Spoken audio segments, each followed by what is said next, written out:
साहब हो, आयशा मलिक साहब हो, अतर मिल्ला साहब हो, शाहिद वहीद साहब हो, वो तो अगर किसी बात पे खड़े तो आइन की वजह से डटे हुए हैं ना, कि आइन की वजह से और पाकिस्तान की उनको फिक्र है कि भाई पहले 8 फरवरी के इलेक्शन की वजह से पाकिस्तान आज जो पाकिस्तान के साथ हो रहा है तो मजीद हम तबाही कर दें कि ये मखसूस नशस्तें भी इनको दे दें ताकि ये मुल्क को और तबाह और बर्बाद कर दें, ये जिनको अवाम ने मैंडेट ही नहीं दिया और जो 17 सीटर पार्टी थी और जिसको इक़्तिदार दे दिया गया।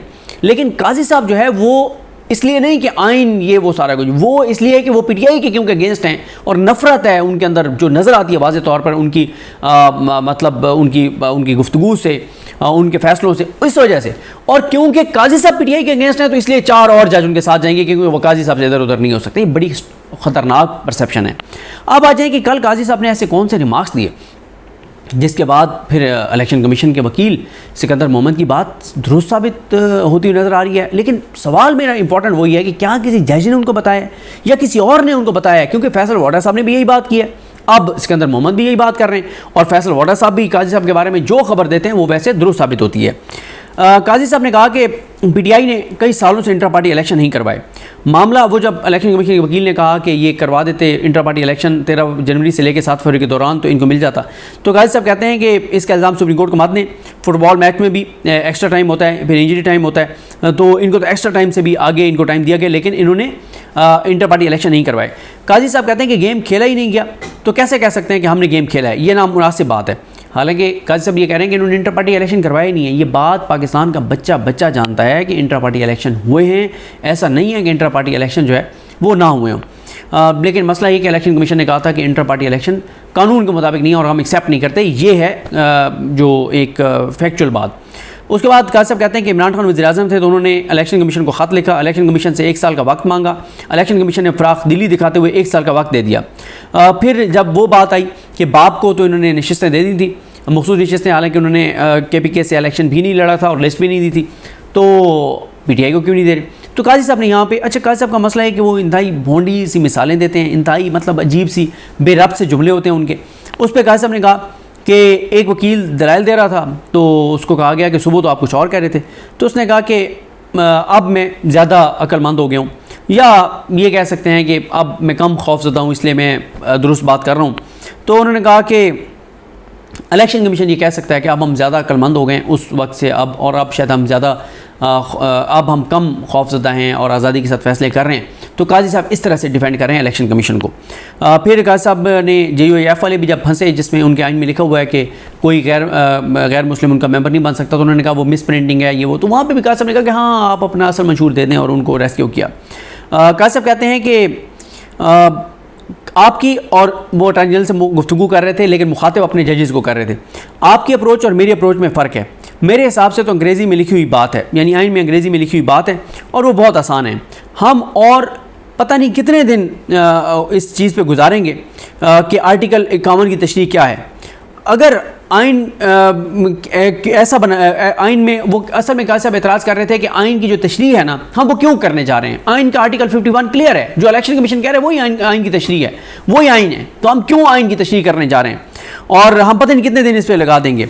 और उन्होंने कहा कि काजी साहब ने इस बात की भी मुखालफत की कि क्यों सुप्रीम कोर्ट इतनी लंबी चौड़ी आइन की तशरीह करे। उन्होंने कहा कि मुझे समझ नहीं आ रही कि हम आइन पर रहें तो उसमें मुश्किल क्या है, क्योंकि हम तो बहुत सारे मफरूज़ों पर जा रहे हैं। आइन को बदलना मेरा काम नहीं है, मेरे सामने आइन का जो पैटर्न आएगा मैं तो वही देखूंगा। ऐसा नहीं है कि मैं अपनी सोच और नज़रिए को आइन पर मुसलत कर दूं कि ऐसा होना चाहिए। मुझे समझ नहीं आ रही कि हम क्यों इतना ज़्यादा वक्त लगा रहे हैं, क्या ये इतना मुश्किल काम है और इसकी रेलिवेंस क्या है कि ये होता तो वो होता, वो होता तो ये होता। वो असल में टारगेट कर रहे हैं मंसूर अली शाह साहब को और अतर मिल्ला साहब को, मुनीब अख्तर साहब को, इन जजेस को और आयशा मलिक साहब को और शाहिद वहीद साहब को।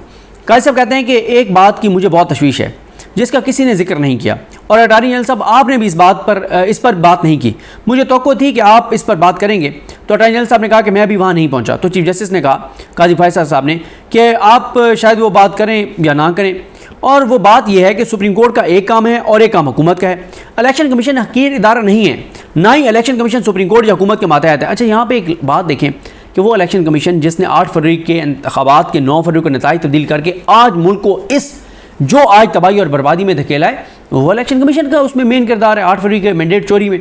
और क्योंकि जो हुकूमत आई है वो आवाम के वोटों से नहीं आई तो उनको आवाम की फिक्र नहीं है। लेकिन काजी साहब अभी भी इलेक्शन कमीशन के साथ दिलो जान से खड़े और ज़्यादा उनको सपोर्ट कर रहे हैं। क्या कह रहे हैं कि जनाब कि इलेक्शन कमीशन जो है वकील इदारा नहीं है, ना ही इलेक्शन कमीशन सुप्रीम कोर्ट या हुकूमत के मातहत है। ये कोई बात नहीं कर रहा कि आईन पाकिस्तान जिन्होंने बनाया था उन्होंने आइन के 12 हिस्से रखे और उनमें से एक हिस्सा इलेक्शन का है जो 2 चैप्टर पर मुश्तमिल है। ये सारा काम करना इलेक्शन कमीशन की जिम्मेदारी है। अगर इलेक्शन कमीशन ने कुछ गलत किया है तो दिखाएं कि क्या गलत किया है, तब मैं अपने इख्तियारात उसके खिलाफ इस्तेमाल करूँगा। अगर मैं कहता हूँ कि इलेक्शन ऐसे होने चाहिए तो इलेक्शन कमीशन कह सकता है कि ये आपका काम नहीं है कि इलेक्शन ऐसे होने चाहिए, आप अपना काम करें। इलेक्शन कमीशन कह सकता है कि अगर हमने कोई गैर आइनी काम किया है तो फिर आप ज़रूर मुदाखलत करें। फिर काजी साहब कहते हैं कि जब हम ग्रेटर प्रिंसिपल की बात करते हैं तो फिर सबसे आम असूल तो यह है कि हर इदारा अपना काम हर इदारा अपना काम करे, हर शख्स अपना काम करे। ये इलेक्शन कमीशन का काम है। हम इतनी बारीकियों में चले जाते हैं, जैसे हम इलेक्शन कमीशन के ऊपर एपलेट कोर्ट हैं। इलेक्शन कमीशन आइनी और ख़ुद मुख्तार इदारा है। कोई भी इलेक्शन कमीशन की अहमियत को समझता ही नहीं।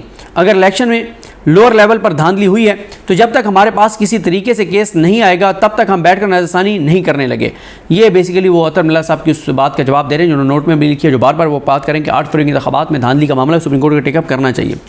काजी साहब कहते हैं कि पाकिस्तान में जितने भी इलेक्शन हुए आज तक किसी ने नहीं कहा कि इलेक्शन ठीक हुए।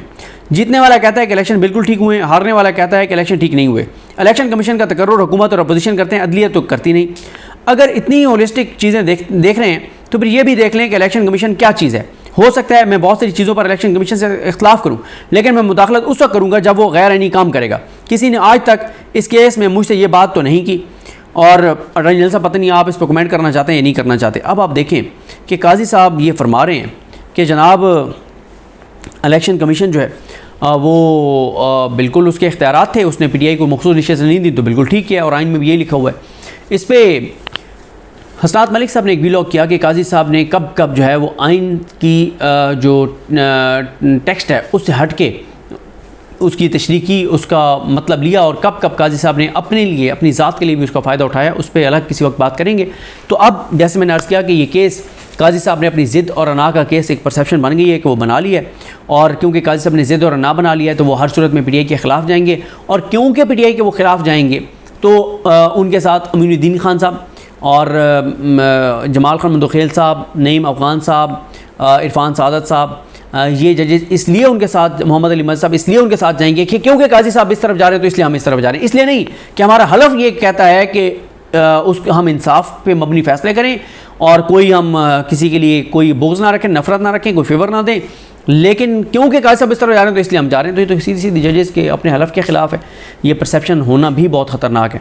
तो बहरहाल जी मुझे तो यही है कि ये जजेस के अंदरूनी आपसी लड़ाई का केस बन गया और PTI इसका शिकार भी हो सकती है, PTI को इसका नुकसान भी हो सकता है। अब जैसे मैंने अर्ज़ किया कि ये केस काजी साहब ने अपनी ज़िद और अना का केस एक परसेप्शन बन गई है कि वो बना लिया है और क्योंकि काजी साहब ने ज़िद और अना बना लिया है तो वो हर सूरत में PTI के ख़िलाफ़ जाएंगे और क्योंकि PTI के वो ख़िलाफ़ जाएंगे तो उनके साथ अमीनुद्दीन खान साहब और जमाल खान मंदोखेल साहब, नईम अफ़गान साहब, इरफान सादत साहब, ये जजेस इसलिए उनके साथ, मोहम्मद अली मज़ साहब इसलिए उनके साथ जाएंगे कि क्योंकि काजी साहब इस तरफ जा रहे हैं तो इसलिए हम इस तरफ जा रहे हैं। इसलिए नहीं कि हमारा हलफ ये कहता है कि हम इंसाफ पे मबनी फ़ैसले करें और कोई हम किसी के लिए कोई बोझ ना रखें, नफ़रत ना रखें, कोई फेवर ना दें, लेकिन क्योंकि काजी साहब इस तरफ जा रहे हैं तो इसलिए हम जा रहे हैं। तो ये तो सीधी सीधी जजेस के अपने हलफ के ख़िलाफ़ है।